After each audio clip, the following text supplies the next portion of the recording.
ఈనాటి నేను మీతో మాట్లాడబోయే అంశము సముద్రపానంతో సాధకులకు లభించేటువంటి ఆధ్యాత్మిక శక్తులు లేదా దివ్య శక్తులు.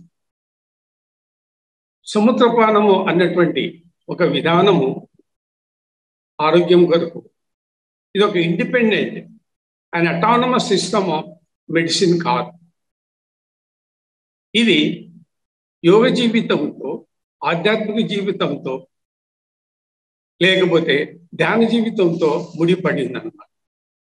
మూత్రం సేవించడం అనేది యోగ జీవితంలో ఒక భాగం, ఇంటెగ్రల్ పార్ట్ ఆఫ్ యోగా. పూర్వకాలంలో యోగులు ఈ మూత్ర వైద్యంతో తమ జీవితాన్ని కొనసాగించేవారు. అంటే తమ నిత్య కార్యక్రమాల్లో లేస్తున్న మొదలు మూత్రం తాగి, తర్వాత ఆధ్యాత్మిక కార్యక్రమాలకి, తర్వాత ధ్యానము, యోగా, నిత్యకృత కార్యక్రమాలు చేసేవారు. అది నిబంధన అన్నమాట మూత్ర వైద్యం. ఈ మూత్రం ఎందుకంటే యోగికి సంబంధించింది, యోగులకు సంబంధించినటువంటి విధానమే.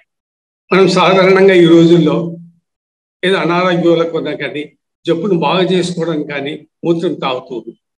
కానీ ఇందులో ఆధ్యాత్మిక జీవితం కూడా ముడిపడింది, యోగ జీవితంతో ముడిపడింది. ఎందుకంటే దైవికంతో, దైవ సంబంధంగా యోగ సాధన జరుగుతుంది కాబట్టి it is link to yoga, associated with yoga. ఆధ్యాత్మిక జీవితంతో ముడిపడి ఉంటుంది, యోగ జీవితంతో ముడిపడి ఉంటుంది. కాబట్టి యోగుల జీవిత విధానంలో ఇది ఒక భాగం అన్నమాట, integral part of yoga or meditation లేదా ఆధ్యాత్మిక జీవితం గడిపే వారికి సంబంధించినటువంటి విధానం అన్నమాట. అందుకే దీనిని అఘోరాలు, నాగసాధువులు, కాపాలికులు, తర్వాత భిక్షువులు, హంసలు, పరమహంసలు, ఇటువంటి వారందరూ ఈ యొక్క జీవన విధానాన్ని ఆచరించేవారు. అందుకని మనకు ఎవరైతే ఈ మూత్రపానం సేవిస్తూ ఉంటారో వారికి ఆధ్యాత్మిక శక్తులు, దివ్య శక్తులు, యోగ శక్తులు, సిద్ధులు లభిస్తాయి అన్నమాట. సులభంగా మనకు రెండు విధాలైన ఫలితాలు లభిస్తాయి. ధ్యానము, యోగ జీవితం గడుపుతూ ఉంటారు, దానికి సంబంధించినటువంటి ఫలితాలు లభిస్తాయి. అదే మాదిరి మూత్రము తాగుతున్నారు కాబట్టి మూత్ర సంబంధమైనటువంటి దివ్య శక్తులు, ఆధ్యాత్మిక శక్తులు లభిస్తాయి. అందుకే ఈ యోగులు త్వరగా జీవితంలో తన ఆధ్యాత్మిక జీవితం టార్గెట్ను చేరుకునేవారు. శక్తులు సులభంగా సంపాదించవు దివ్య శక్తులు. కాబట్టి కేవలం ధ్యానం చేస్తున్నాం, యోగం చేస్తున్నామంటే సరిపడదు. యోగ జీవన విధానమే వేరు, అందులో మూత్రపానం కూడా ఒకటి అన్నమాట. కాబట్టి ఇక్కడ మనం మూత్రాన్ని కేవలము అనారోగ్యానికి లేకపోతే రోగాలు బాగు చేసుకోవడంగా మాత్రమే అనుకుంటున్నాం, కాదు. ఇది ఒక ఆధ్యాత్మిక జీవితాన్ని, ఆధ్యాత్మిక జీవితంలో ఒక భాగం, యోగ జీవన విధానంలో ఒక భాగం అన్నమాట. అందుకే పూర్వకాలంలో యోగులందరూ గొప్ప గొప్ప సిద్ధులు సంపాదించేవారు. ఎందుకంటే యోగ జీవితం వేరు. యోగ జీవితము plus life style, occupational style, జీవన విధానము, ఆహారపు అలవాట్లు, మూత్రం తాగడము, తర్వాత సెమెన్ను డిటెన్షన్ చేసుకోవడం అన్నమాట. సెమెన్ మనము నిరోధించడం, తర్వాత వాళ్ళు మాంసం, శరీరానికి సంబంధించిన, మానవ శరీరాలకు సంబంధించినటువంటి కొన్ని రహస్య పదార్థాలు కూడా పూజిస్తారు. అందుకని వాళ్ళు దీర్ఘాయువు కలిగి ఉంటారు. No disease, no decay, no death అన్నట్లుంటారు. కాబట్టి మనకు లభించేటువంటి ఆధ్యాత్మిక శక్తులు ఎలా ఉంటాయి? మూత్రం సేవించేవారు. కాబట్టి యోగ జీవితం పాటు మనం మూత్ర జీవితం కూడా గడుపుకుంటూ పోతే మనకు ఆ ఫలితాలు లభిస్తాయి. ఎలా ఉంటాయి ఈ ఫలితాలు? ఈ ఆధ్యాత్మిక శక్తులు, దివ్య శక్తులు ఎలా ఉంటాయి? అంటే సాధారణంగా యోగులకి ఎటువంటి శక్తులు ఎన్ని ఉంటాయో అవే శక్తులు దీంట్లో కూడా ఉంటాయి. అవి ఏంటి? మరి ప్రత్యేకంగా మూత్రానికి కొన్ని ఉంటాయి, అవి కూడాను యోగులకు ఉన్నటువంటి శక్తులే. యోగ జీవితంలో లభించేటువంటి కొన్ని ఫలితాలు రెండు కలిపి మనకు అనేకమైనటువంటి ఆధ్యాత్మిక శక్తులు, దివ్య శక్తులు మనకు లభిస్తాయి ఈ మూత్రపానంతో. ఎందుకంటే జీవన విధానం రెండు ఉంటాయి. మూత్రపాన జీవన విధానం ఉంటుంది, యోగ జీవితము ఉంటుంది. కాబట్టి ఈ కాలంలో కేవలం మనం యోగ జీవితాన్ని లేకపోతే ధ్యాన జీవితాన్ని, ఆధ్యాత్మిక జీవితం గడపపోయినా కూడా రోగాలను బాగు చేసుకోవడానికి మాత్రమే మూత్రాన్ని సేవిస్తూ ఉన్నాం. అంతవరకు దాని ఫలితాలు లభిస్తాయి. అయితే దివ్యశక్తులు లభించడం అన్నది సాధారణంగా వీలు కాదు. దాని యోగ జీవితము అవసరం. పరమాత్మ మీద నమ్మకము, విశ్వాసము ఉండాలి. తర్వాత కర్మ సిద్ధాంతం పైన నమ్మకం ఉండాలి. దైవశక్తి ఇందులో మిక్స్ అవుతుందన్నమాట యూరిన్తో. ధ్యానంలో చేసేటువంటి శక్తి జీవ బ్రహ్మైక్య రాజయోగం శక్తి, జీవశక్తి, ప్రాణశక్తి, దైవశక్తి మూత్రంతో మిళితమవుతుంది. అప్పుడు అంబు శివాంబుగా మారుతుంది. అంటే జలము అమృతంగా మారిపోతుంది. అది ఈ రహస్య క్రియా విధానం. కానీ నేడు మనం చేసేటువంటి యోగ జీవితం కానీ, ఆధ్యాత్మిక జీవితం కానివ్వండి, ధ్యాన జీవితం కానీ భౌతిక సంబంధమైనటువంటి పద్ధతులు చేస్తూ ఉన్నాం. లేదా బాహ్యానికి సంబంధించిన వ్యవహారం చేస్తున్నాం కానీ ఆధ్యాత్మిక సంబంధమైనటువంటి యోగం చేయడం లేదు. ఆ ఆధ్యాత్మిక సంబంధమైన యోగ జీవితం ఎటువంటిది అంటే ఆత్మ సంబంధంగా ఉండాలి. జీవాత్మ పరమాత్మ ఐక్యానుసంధంలో ఉండాలి. కానీ మనము యోగంలో కానివ్వండి, ధ్యానంలో కానీ భౌతికంగా చేస్తున్నాం. ఏదో ప్రయోజనం ఆశించి చేస్తున్నాం. దానికి సంబంధించిన ప్రయోజనాలు ఏదో భౌతికంగానే ఉంటాయి కానీ ఆధ్యాత్మిక శక్తులు, సిద్ధులు మనం చేసేటువంటి యోగ సాధనలో లభించవు. ఇంకా మూత్రపానం ద్వారా మన మూత్రం సేవిస్తే జబ్బులు మాత్రం పోతాయి, దానికి అనుమానం లేదు. కానీ ఈ దైవశక్తులు, ఆధ్యాత్మిక శక్తులు ఎలా ఉంటాయో మనము తెలుసుకుందాం. మనకు మొదట లభించేటువంటి శక్తి ఏది అంటే మనకు ఇంట్యూషన్ పవర్. దీన్ని ఇంట్యూషన్ పవర్ అంటారు ఇంగ్లీష్లో. ఏమిటి ఇంట్యూషన్ పవర్?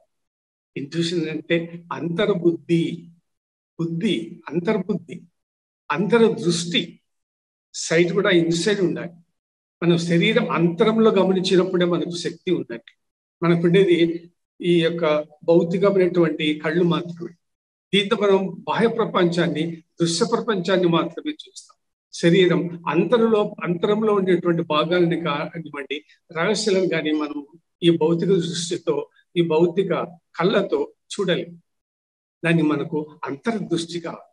ఆ అంతర్దృష్టి మనకు ఈ మూత్రపానం ద్వారా లభిస్తుంది. అంతర్బుద్ధి కానివ్వండి, అంతర్దృష్టి కానివ్వండి, అదే మరి అంతర వివేకం. వివేకం అంటే ఇంటెలెక్ట్, విచక్షణా జ్ఞానం. ఆ విచక్షణా జ్ఞానం కూడా మనకు ఈ మూత్రపానం ద్వారా లభిస్తుంది. ఎందుకంటే ఆధ్యాత్మిక జ్ఞానం కానీ, వేదాంతం కానీ చాలా సూక్ష్మంగా ఉంటాయి. దాని రహస్యాలు, జ్ఞానము, విశ్లేషణ, అర్థాలు, భావాలు చాలా సూక్ష్మంగా ఉంటాయి. దానికి ఒక వ్యక్తికి ఇంటెలెక్ట్ ఉండాలి, వివేకం ఉండాలి. బుద్ధిలోనే వివేకం అనేటువంటి ఒక శక్తి అన్నమాట. ఆ శక్తి కూడా మనకు లభిస్తుంది. ఎందుకంటే ఇక్కడ యోగ జీవితము ప్లస్ మూత్ర వైద్య విధానం, మూత్రపాన విధానం అనేటువంటి జీవన విధానాలు గడుపుతున్నాం. రెండు దైవికమైనటివే, రెండు దైవ సంబంధమైనటువంటి సాధనలే. కాబట్టి మనకు అంతర్బుద్ధి, అంతర్దృష్టి, వివేకము అన్నటువంటి శక్తులు లభిస్తాయి. మరొక ప్రయోజనం, ఆధ్యాత్మిక ప్రయోజనం, యోగులకు లభించేటువంటి సిద్ధి మూత్రపానం చేసేవారికి కూడా లభిస్తుంది. ఎందుకంటే వారి జీవితం ఆధ్యాత్మికం ఉంటుంది, మూత్రపానము ఉంటుంది. దైవికంతో ముడిపడి ఉంది అనమాట. ఆధ్యాత్మిక జీవితంతో ముడిపడి ఉంది మూత్రపానం. మూత్రపానం అనేది ఆయన ఇంటెగ్రల్ పార్ట్, యోగ జీవితంలో ఒక అంతర్గత భాగం అన్నమాట. అది లేకుండా యోగం జరగదు. యోగం చేసేవారు, ధ్యానం చేసేవారు మూత్రపానం తప్పగా సేవించాలి. అప్పుడే వాళ్ళకి ఫలితాలు లభిస్తాయి. ఈ వైద్యం అన్నది కానీ, ఈ విధానం కానీ ఈ యోగులకు సంబంధించిన విద్యనే. మనటువంటి సాధారణ వ్యక్తులకు కాదు. మనం కేవలం ఈ రోగాలను బాగు చేసుకోవడం మాత్రమే సేవిస్తూ ఉంటాం. కొద్ది వరకు ఫలితాలు ఉంటాయి, కొద్ది వరకు ఫలితాలు పూర్తిగా ఉండవు. ఎందుకంటే నమ్మకం, విశ్వాసం చాలా మందిలో ఉంటుంది. అదే మరి కర్మ సిద్ధాంతమైన చాలా మందికి నమ్మకాలు ఉండవు. అప్పుడు మనకు ఆ ఫలితాలు అంత సంపూర్ణంగా లభించవు. అదే మరి దూరదృష్టి అనేది ఒక ఆలోచన విధానము, ఒక భౌతిక దృష్టి కూడా. అదే మరి దూర సంభాషణ. చూడు, పూర్వకాలంలో యోగులు దూరంగా ఉండేటువంటి వ్యక్తులతో సంభాషణ చేస్తుంటారు. దీన్ని మనం టెలిపతి అంటూ ఉంటాం ఇంగ్లీష్లో. దూరంగా ఉండేటువంటి వ్యక్తులతో మాట్లాడటం, వాళ్ళతో కనెక్షన్ పెట్టుకోవడం, మైండ్ టు మైండ్, మనస్సు నుంచి మనస్సు అన్నటువంటి సంభాషణ శక్తి ఉంటుంది. దివ్య సంబంధమైనటువంటి జ్ఞానేంద్రియాలకు సంబంధించినటువంటి సంభాషణ అన్నమాట. కాబట్టి అది కూడా ఒక విద్య, అది కూడా ఒక శక్తి. ఈ మూత్రపానం చేసే వారికి ఆ శక్తి లభిస్తుంది. దూర సంభాషణ అంటాం.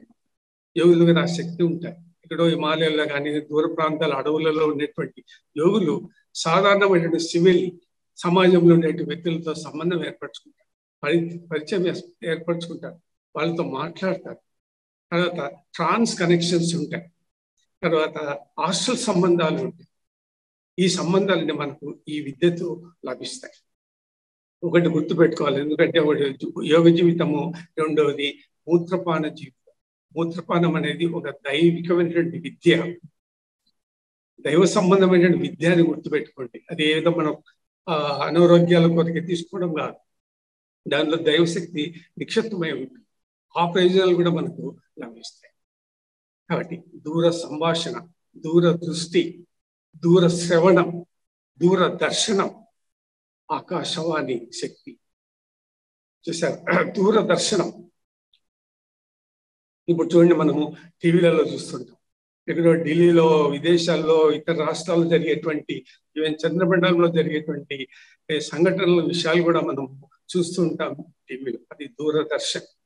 టెక్నాలజీ వచ్చింది కాబట్టి మనం ఈ టెక్నాలజీ ద్వారా అవన్నీ చూస్తున్నాం. కానీ యోగులు వాళ్ళ యొక్క సూక్ష్మ దృష్టితోనే, అంతర్ దృష్టితోనే, దివ్య దృష్టితోనే వారు ఈ యొక్క బాహ్య ప్రపంచాన్ని కానీ ఇతర ప్రపంచాలను, ఇతర లోకాలను చూసేవాళ్ళను.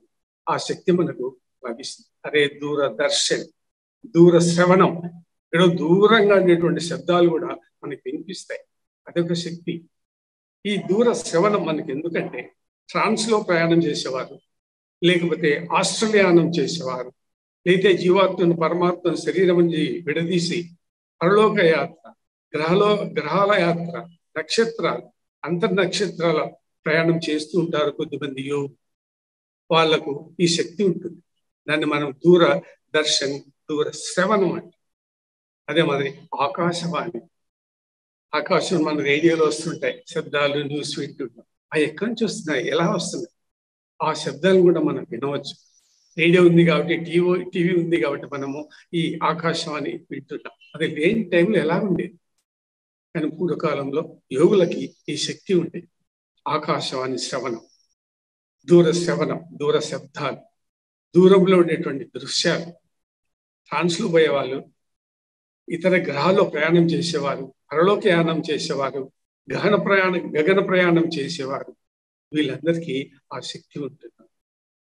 అది మూత్ర ప్రాణం ద్వారా, యోగ జీవితం ద్వారా మనకు సులభముగా లభిస్తుంది.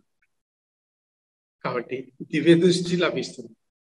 దివ్య దృష్టి అంటే అలౌకికమైనటువంటి శక్తి, అభౌతికమైనటువంటి శక్తి, పారానార్మల్ శక్తి, సూపర్ న్యాచురల్ పవర్ అంట, అతీతమైనటువంటి శక్తి అంట.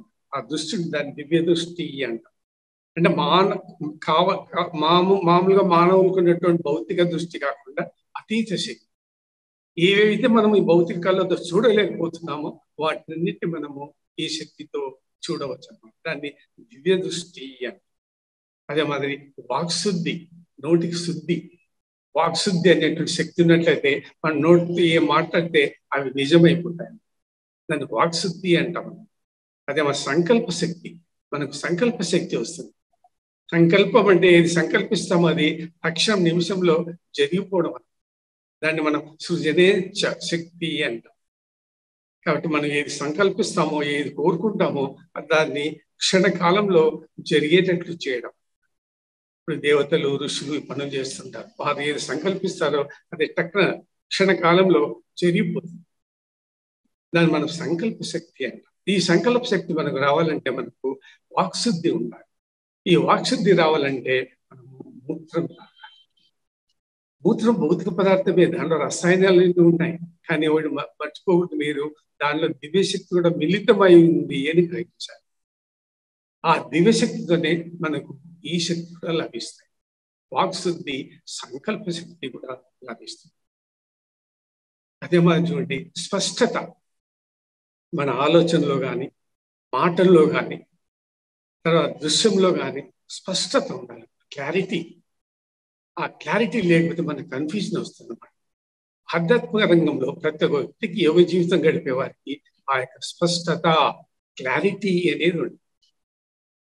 ఆ క్లారిటీ స్పష్టత అన్నది మూత్రపానం చేస్తూ యోగం ఎవరైతే చేస్తారో వాళ్ళకి శక్తి లభిస్తుంది. క్లారిటీ.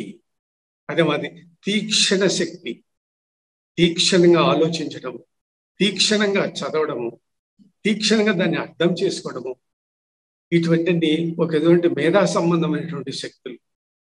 ఆధ్యాత్మిక జీవితంలో గ్రంథస్థాలు, వేదాలు, ఉపనిషత్తులు ఇన్ని పఠించి దాని యొక్క రహస్య జ్ఞానం మనం తెలుసుకోవాలంటే మనకు శక్తి ఉండాలి, తీక్షణ శక్తి ఉండాలి, క్లారిటీ ఉండాలి, మైండ్ క్లారిటీ ఉండాలి, శుద్ధంగా ఉండాలి, తర్వాత విచక్షణ జ్ఞానం ఉండాలి, విశ్లేషణ ఉండాలి, స్పష్టత ఉండాలి, విడమరచి విశదీకరించి వర్ణించే చెప్పేటట్లుగా ఉండాలి. ఎందుకంటే ఆధ్యాత్మిక రంగంలో ఉన్నటువంటి ఈ జ్ఞానము, వేదాంతం అంతా చాలా సూక్ష్మంగా ఉంటుంది. వేద జ్ఞానం అంతా, తర్వాత యోగ జీవన విధానం అంతా, దాన్ని మనం క్లారిటీ ఉండాలి. అదే మరి తీక్షణ శక్తి ఉండాలి. మా చదువుకున్నప్పుడు మనము ఈ పాల భాగాన్ని అంతా కాంట్రాక్ట్ చేసి మడతలు పడేట్టుగా చేసి ఆలోచన చేస్తుంది. అది తీక్షణ శక్తి. అదే మరి ఆలోచించేప్పుడు మనం తీక్షణంగా ఆలోచిస్తుంది, డీప్గా ఆలోచన చేస్తుంటాం. అటువంటి శక్తి లభిస్తుంది. పెద్ద పెద్ద మేధావులకు, వక్తలకు, వీళ్ళందరికీ ఈ శక్తి ఉంటుంది. అందుకే వాళ్ళు వక్తలు కానీ, రచయితలు కానీ, వేదవంతులు కానీ, గ్రంథాలు రాయడం కానీ, మంచిగా ఉపన్యాసం ఇవ్వడం కానీ, ఈ యొక్క రంగాలలో వాళ్ళకి నైపుణ్యత లభిస్తుంటుంది. ఎందుకంటే ఈ తీక్షణ శక్తి వల్ల, ఈ క్లారిటీ వల్ల, స్పష్టత వల్ల అది మనకు కూడా లభిస్తుంది. కానీ ఆ జీవన విధానం గడపాలి. దైవికమైన దివ్య సంబంధమైనటువంటి యోగ జీవితం గడపాలి. కానీ మనం యోగము, ధ్యానం కూడాను భౌతికంగానే, బాహ్యంగానే ఏదో లోక వ్యవహారాల కొరకు, లేకపోతే లోక ప్రయోజనాల కొరకు ఆశించి మనము ధ్యానము, యోగము చేస్తున్నాము. కానీ రియల్గా ఆధ్యాత్మిక ధ్యానము కానీ, ఆధ్యాత్మిక యోగ జీవితం కానీ గడపడం లేదు. కాబట్టి ఆధ్యాత్మిక జీవితము, ఆధ్యాత్మిక యోగము, ఆధ్యాత్మిక ధ్యానం అంటే అది ఆత్మ సంబంధమైనటువంటి విద్య. జీవ బ్రహ్మైక్య రాజయోగం, అది ఒక శక్తి పూజ అనమాట, శివశక్తుల పూజ విధానం. కానీ మనము శరీర బాహ్యంగా అన్ని చేస్తున్నాం, కానీ శరీర అంతరం ఏమీ చేయడం లేదు. శరీర అంతరం ప్రాధాన్యం, కానీ బాహ్యం కాదు. బాహ్యము భౌతిక సంబంధమైన విషయాలలోనే మనము అన్ని సాధనలు చేస్తాం. కాబట్టి ఆ విధానాన్ని రద్దు చేసుకోవాలి. తర్వాత ఇంకొక శక్తి ఏంటంటే నిర్ణయాత్మక శక్తి. నిర్ణయం తీసుకోవడం, ఒక విషయంపై నిర్ణయం ఎలా తీసుకోవాలి, right decision, correct decision. Decision అంటే గుడ్డిగా నిర్ణయం తీసుకోవడం కాదు. ఒక నిర్ణయం తీసుకోవాలి అంటే దాని చుట్టూ అనేక అంశాలను మనం చర్చించాలి. దానికి సంబంధించినటువంటి అనేక విషయాలు ఏమేమి ఉన్నాయో వాటిని ఆలోచించాలి. కాబట్టి కష్టమైన నిర్ణయాలు ఉంటాయి, సులభమైన నిర్ణయాలు ఉంటాయి, క్రిటికల్ సిచ్యువేషన్ నిర్ణయాలు తీసుకోవడం ఉంటుంది. అటువంటి నిర్ణయాత్మక శక్తి మనకు లభిస్తుంది ఈ యొక్క జీవితం గడిపేవాడు. కాబట్టి నిర్ణయం తీసుకోవడం లేని, ఉదాహరణకి జీవిత నిర్ణయం, ఉద్యోగాలకు సంబంధించిన నిర్ణయం, ఒక పెళ్లి, వివాహాలు, మంచి శుభకార్యాల నిర్ణయాలు, జీవన విధానానికి సంబంధించిన నిర్ణయాలు, కాబట్టి ఒక సమస్య పైన నిర్ణయాలు, దీన్ని కరెక్ట్ గా తీసుకోవాలి. ఆ నిర్ణయం తీసుకునే ముందు మనకు కొన్ని బాహ్య శక్తులు, మాయాశక్తులు ప్రభావితం చేస్తూ ఉంటాయి. కాబట్టి వాటిని కూడా తప్పించుకోవాలంటే ఈ శక్తిని మనం సంపాదించుకోవాలి. నిర్ణయాత్మక శక్తి అది ఉంటే మనం తీసుకునేటువంటి నిర్ణయం కరెక్ట్ గా ఉంటుంది. మనకి ఏ ఇబ్బందులు రా, మాయా ప్రభావాలు ఉండవన్నమాట. మాయా ప్రభావాలు ఏం చేస్తాయంటే మన యొక్క నిర్ణయంలోకి ప్రవేశిస్తాయి. తప్పుడుగా భావించుకుంటాం, తప్పుడుగా అర్థం చేసుకుంటాం, తప్పుడు ప్రభావితానికి గురవుతాం. ఆలోచన ఒకటి ఉంటే వాస్తవం ఒకటి ఉంటుంది, వాస్తవం ఒకటి ఉంటే ఆలోచన విధంగా ఉంటుంది. కాబట్టి ఇటువంటి లేకుండా ఉంటే ఆ నిర్ణయాత్మక శక్తి ఉండాలి. తర్వాత మానసిక సమానత్వాలు ఉండాలి. మానసిక సమానత్వాలు, మనస్సు సంబంధించినటువంటి సమానత్వం. మనస్సు చంచలమైంది, ఎప్పుడు చలిస్తూ ఉంటుంది, అనేకమైనటువంటి ఆలోచనలు వస్తుంది. నిమిషానికి కొన్ని వందల ఆలోచనలు ఈ మనస్సుకు వస్తుంది. మనస్సు యొక్క కర్తవ్యం ఏంటి? ఆలోచన, చింతన, మననము, ఎప్పుడు ఆలోచనలు చేస్తూ ఉంటుంది. కాబట్టి ఆ మానసికమైనటువంటి సమానత్వాలు ఉండాలి. అంటే మనసును నిర్మలంగా పెట్టాలి, ఈక్విలిబ్రియంలో పెట్టాలి, సమానత్వంలో పెట్టాలి. ఎక్కువ ఆలోచన సైడ్ ఎక్కువ. కాబట్టి దాన్ని సమానత్వంలో పెట్టి ఆత్మయందు లయం చేయాలి. అంటే మనసును ఆత్మయందు లయం చేయడమే ధ్యానం. జీవ బ్రహ్మైక్య రాజేయం. మనస్సు ఉన్నంత వరకు, మనస్సు పని చేస్తూ ఉన్నంత వరకు ఎలాంటి ఆధ్యాత్మిక అభివృద్ధి కానీ, యోగంలో అభివృద్ధి కానీ, ధ్యానంలో అభివృద్ధి కానీ జరగదు. ఎవరు మనస్సును నియంత్రిస్తారో, ఎవరు మనస్సును ఆత్మయందు లయం చేస్తారో, ఎవరు ఆత్మజ్ఞానంతో మనస్సును నింపుతారో అటువంటి వారికి మాత్రమే ఈ యొక్క ఆధ్యాత్మిక విద్య లభిస్తుంది. కాబట్టి దాన్ని మనము మనోనిగ్రహము, మనసు నిర్ణయించుట, అరికట్టుట, స్వాధీనం చేసుకునుట అంటుంటాం. అటువంటి మనకు సులభంగా లభిస్తుంది ఈ యొక్క సాధన వల్ల. దీన్ని మనం మానసిక సమానత్వాలు. తర్వాత తాదాత్మ్యం. తాదాత్మ్యం అంటే సంబంధాలు, పరస్పర సంబంధాలు, అంతర పరస్పర సంబంధాలు. మైండ్కు, తర్వాత మనసుకు సంబంధం ఏంటి, తర్వాత ఆత్మ పరమాత్మకు సంబంధం ఏంటి, చక్రాలు కుండలికి సంబంధం ఏంటి, వీటి గల పరస్పర సంబంధాన్ని మనం అర్థం చేసుకోవాలి. యోగ జీవన విధానంలో ఈ ఆలోచన దృక్పథం ఉంటుంది కాబట్టి ఈ మూత్రవైద్య ప్రభావం ప్లస్ ఈ శక్తి, ఈ తీక్షణ శక్తి, స్పష్టత శక్తి, ఆలోచన ధోరణి కలిసి మనకు ఈ మార్గానికి తీసుకెళ్తాయి. దీన్ని తాదాత్మ్యము అంటాం. మనం ఆ తాదాత్మ్య శక్తిని మనం సంపాదించాలి. తర్వాత ఆత్మజ్ఞానం. ఆత్మజ్ఞానం కోసం చాలా మంది తప్పిస్తూ ఉంటారు, చాలా మంది ఆరాటపడుతూ ఉంటారు. ఆత్మజ్ఞానం ఎలా వస్తుంది, ఎలా సంపాదించాలి, ఏ పుస్తకాలు చదవాలి, ఎవరు బోధిస్తూ ఉంటారు. కానీ ఎవరో ఒక్కరే ఆ ఆత్మజ్ఞానంలోకి ప్రవేశించగలుగుతారు, అందరూ ప్రవేశించలేరు. ఈ మూత్ర జీవన విధానము, మూత్రపాన జీవన విధానం ఎవరైతే గడుపుతూ ఉంటారో వారి జీవనం ఆధ్యాత్మిక జీవితంతో ముడిపడి ఉంటుంది కాబట్టి, యోగంతో ముడిపడి ఉంటుంది కాబట్టి వీరికి ఆత్మజ్ఞానం సైడు ఆలోచనలు మళ్లింపు జరుగుతుంది. ఆత్మజ్ఞానం వాళ్ళకి లభిస్తుంది, ఆత్మబోధ జరుగుతుంది, స్వబోధ జరుగుతుంది. కాబట్టి ఆత్మజ్ఞానం పొందాలంటున్న ఆలోచనలు ఎవరున్నాయో వారికి మనకు ఈ మూత్రవేదం సేవించే వారికి త్వరగా లభిస్తుంది. అదే మాదిరి జ్ఞానోదయం. మన జ్ఞానోదయం అంటుండే ఎన్లైట్మెంట్ అంటాం ఇంగ్లీష్లో. ఆ జ్ఞానోదయం ఎలా కలుగుతుంది? జ్ఞానోదయం అంటే గత జన్మలో మనకు ఉన్నటువంటి ఆత్మజ్ఞానము, ఆధ్యాత్మిక జ్ఞానం ఏదైతే ఉందో అది ఆ జన్మతోనే నశించిపోదు. మరణ సమయంలో ఆ జ్ఞానము బుద్ధిలో ఐక్యమవుతుంది. సరే, బుద్ధి జీవునిలో ఐక్యమవుతుంది, మనసులో ఐక్యమవుతుంది. జీవాత్మ చివరకు శరీరం వదిలి వెళ్ళిపోయేటప్పుడు ఆ గత జన్మలో సంపాదించేటువంటి జ్ఞానం అంతా జీవాత్మతో పాటు వెళ్ళిపోతుంది. ఈ జీవాత్మ మళ్ళీ జన్మ తీసుకున్న తర్వాత ఏదో సమయంలో, ఏదో ఒక వయసులో ఆ గత జన్మ యొక్క జ్ఞానం మళ్ళీ పుడుతుంది అన్నమాట, మళ్ళీ బయటకు వస్తుంది, మళ్ళీ అంకురిస్తుంది. ఏ దశలో అది ఆగిపోయిందో మళ్ళీ ఆ దశ నుండి అది మొదలవుతుంది. దాన్ని మనం జ్ఞానోదయము అంటాం. జ్ఞానోదయం కలగడము అంటాం. అంటే గత జన్మలో మనం సంపాదించినటువంటి జ్ఞానము జన్మ సుకృతం వల్ల అది ఈ జన్మలో బహిర్గతం అవుతుంది, అంకురిస్తుంది, బయటపడుతుంది అని అంటాం. అందుకే చూడండి, చాలా మందికి జీవితంలో ఎప్పుడో వారి జీవితంలో ఆ యొక్క జ్ఞానోదయం కలుగుతుంది, బయటపడిపోతుంది. జ్ఞానులు అయిపోతారు, పెద్ద యోగులు అవుతారు, భక్తులు అవుతారు, ఋషులు అయిపోతారు. ఎట్లవుతారు? అది అంకురించిందన్నమాట. ప్రస్తుత జన్మలో అది ఏదో ఒక వయసులో బయటపడుతుంది. దాన్ని మన ఎన్లైట్మెంట్. అదే మాదిరి అదృశ్య శక్తి, మనం అదృశ్యం అయిపోవచ్చు.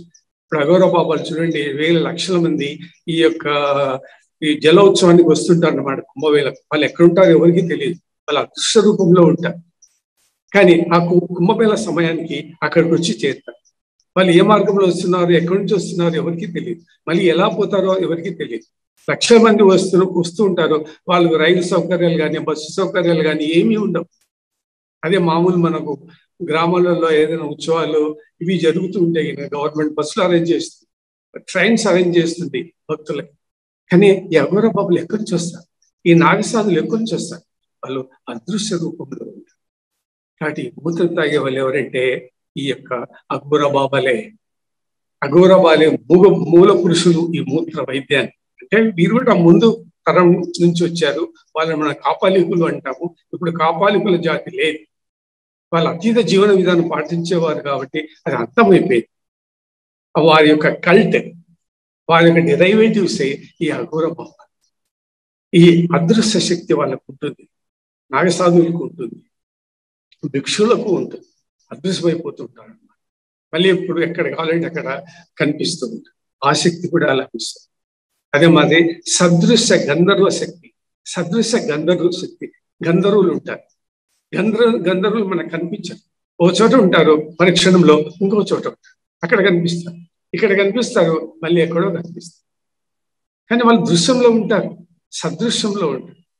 అప్పుడప్పుడు కనిపిస్తారు, అప్పుడప్పుడు మనకు కనిపించరు. గంధర్వలోకం అంట. ఏంటి గంధర్వలోకం అంటే? గంధర్వలోకం లేదు, అదొక అదృశ్యమైనటువంటి లోకం. కానీ అక్కడ గంధర్వులు ఉంటారు. ఎక్కడ ఉంటారో ఎవరికి తెలియదు.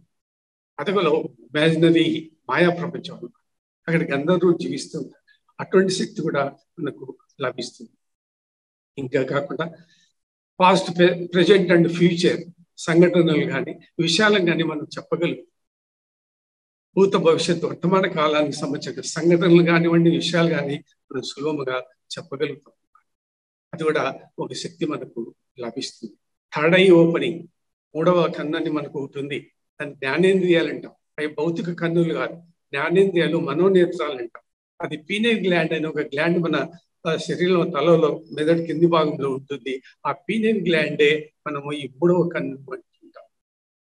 ఈ మూడవ కన్ను ద్వారా మన శరీరం ఉండేటువంటి అంతర శక్తులను, శరీరం ఆత్మ కానీ, జీవాత్మ కానీ, కుండలిని కానీ, చక్రాలు కానీ, వీటిని దర్శించగలదు. దాని అంతర్దృష్టి అంటే అది. దాన్ని థర్డ్ ఐ ఓపెనింగ్ అంట. కాబట్టి ఈ కళ్ళనేది కేవలం బాహ్య దృశ్య ప్రపంచాన్ని మాత్రమే చూస్తుంది. జ్ఞానేంద్రియాలు, అంతరేంద్రియాలు, మనోనేత్రాలు శరీరం లోపల ఉండేటువంటి సూక్ష్మ శక్తులను, శక్తి కేంద్రాలను చూడగలుగుతుంది. అందుకే ఆ థర్డ్ ఐ ఓపెనింగ్ శక్తి కొద్ది మందికి ఉంటుంది, యోగులకి. ఈ మూత్రం తాగేవారు. కాబట్టి ఆ థర్డ్ ఐ ఓపెన్ కావాలంటే మూత్రం తప్పక తాగి తీరవలసిందే. అంతేకాకుండా మనకు నాన్ సెన్సువల్ పవర్స్ అంటే ఇంద్రియాతీతమైనటువంటి శక్తులు, అతీంద్రియ శక్తులు, అలౌకిక శక్తులు, చూసారా, అభౌతికమైనటువంటి శక్తులు మనకు లభిస్తాయి. అంటే సెన్సువల్ అంటే ఇంద్రియాలకు సంబంధించినటువంటి శక్తి, నాన్ సెన్సువల్ అంటే ఇంద్రియాలకు అతీతమైనటువంటి శక్తి. ఇంద్రియాలకే అది అందదు. మనం ఎక్కడి నుంచి వచ్చింది ఈ శక్తి? అదొక దైవశక్తి, ఒక దివ్యశక్తి అన్నమాట. ఆ అతీంద్రియ శక్తి కూడా మనకు లభిస్తుంది. మనం ఎప్పుడు అంటుంటాం సిక్స్త్ సెన్స్ అంటుంటాం. ఏంటి సిక్స్త్ సెన్స్?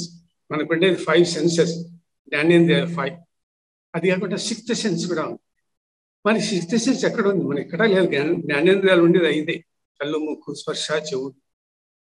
ఈ సిక్స్త్ సెన్స్ అన్నదే డివైన్ శక్తి, ఒక దైవశక్తి అన్నమాట. మానసికమైనటువంటి శక్తి. అది ఎలా వస్తుంది ఎవరికి తెలియదు. ఒక దివ్య సంకల్పమైనటువంటి ఆలోచన, ఒక పని, ఒక దృక్పథం, దాన్ని సిక్స్త్ సెన్స్ అంటే. ఆ సిక్స్త్ సెన్స్ ఏదో ఒకటి పని చేస్తుంది, అది ఎవరికి తెలియదు. అట్లా ఆ థాట్ మనకు స్ట్రైక్ అవుతుంది. అది స్ట్రైక్ అవుతే దాంతో ఏదో జరిగిపోతుంది అన్నమాట. ఇప్పుడు ఒక ప్యాసింజర్ బస్సు ఎక్కుతాడు బస్ స్టాండ్, పక్కనే ఇంకో బస్సు ఉంటుంది, రెండు ఒకే టైమే.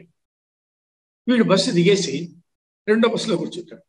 ఎందుకో తెలియదు అన్నమాట, వాడికి ఆలోచన తట్టింది బస్సు దిగి ఆ బస్సులో కూర్చోాలని. ముందు పోయిన బస్సు యాక్సిడెంట్ అవుతుంది. చూడండి, అదే సిక్స్త్ సెన్స్. మనకు తెలియదు, కొన్ని ఆలోచనలు, దాని కారణాలు తెలియవు, రీజన్స్ తెలియవు, ఏదో జరిగిపోతుంది. అది ఒక ఫలం, ఒక ఆలోచన, దాని సిక్స్త్ సెన్స్. ఆ సిక్స్త్ సెన్స్ కూడా ఈ మూత్రం తాగే వారికి లభిస్తుంది. అదే మాది మన కుండలిని జాగృతం చేయడము, అదే మాది చక్రాల్లో క్రియా విధానం నడపడము, ఆధ్యాత్మిక రంగంలో తర్వాత ధ్యాన రంగంలో ముందుకు పోవాలంటే ప్రధానమైనటువంటి అర్హత మూత్రపానమే. అదే మాది అభివృద్ధి చెందాలంటే ధ్యాన జీవితంలో, యోగ జీవితంలో మూత్రం తాగాల్సిందే. పరమాత్మ యొక్క గుణకర్మ స్వభావాలు తెలుసుకోవాలంటే మూత్రపానం చేయాల్సిందే. పరమాత్మ యొక్క సంకల్పాలు కానివ్వండి, అనుభవాలు కానివ్వండి, అనుభూతులు కానివ్వండి, సంస్కారాలు కానివ్వండి, పరమాత్మతో సంబంధాలు కానీ, పరమాత్మతో సంభాషణలు కానీ, డైరెక్ట్ లింక్ ఏర్పరచుకోవడం కానీ, వీటికన్నిటికీ యోగ జీవితంతో పాటు మూత్రపానం కూడా అవసరము. ఈ ప్రకారంగా ఎన్నో ఉన్నాయి. ఇంకా మనకు ఆధ్యాత్మిక శక్తులు, దివ్య శక్తులు లభిస్తాయి. యోగులకు జీవన విధానంలో మూత్రం ప్రధాన అంశం కాబట్టి వాళ్ళకి ఇవన్నీ సులభముగా లభిస్తాయి ఇతర యోగుల కంటే. కాబట్టి ఈ నాగసాధులు కానీ అఘోర బాబాలు కానీ మనకు ఆదర్శం వీళ్ళ గురించి మనము నేర్చుకోవచ్చు. 300-400 సంవత్సరాలు జీవిస్తారు. అద్భుతమైనటువంటి జీవన విధానం. No disease, no decay, no death. తర్వాత ఆరోగ్యంగా జీవిస్తారు. ఈ ప్రకారంగా మనం ఈ దివ్యశక్తులను, ఆధ్యాత్మిక శక్తులను పొందాలనుకునే వారు వారి యొక్క ధ్యాన జీవితంతో పాటు, యోగ జీవితంతో పాటు మూర్తి కూడా సేవించండి. బట్టి భౌతిక సాధనలు ఉపయోగం ఉండదు. ఈ అంశాలతో మనం ఈ వీడియో ముగిస్తాం. నమస్తే. జై హింద్.